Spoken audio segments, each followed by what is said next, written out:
Oteller nerede abi? Bilmiyorum. Kemer Otel nerede? Kemer. Böyle bakalım, ha bak şuraya.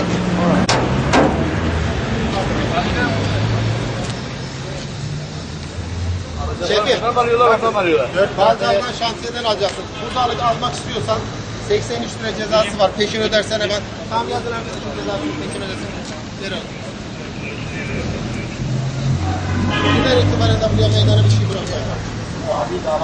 Hem burası. Senin oraya kadar arabayla gelebilirsin.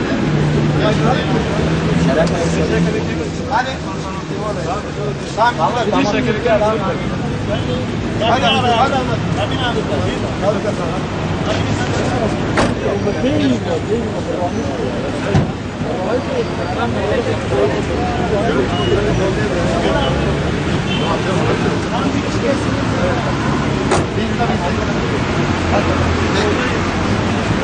Gel şuraya.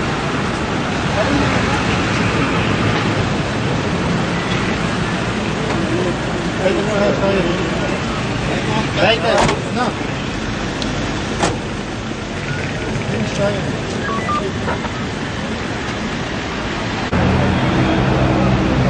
Ben gidiyorum.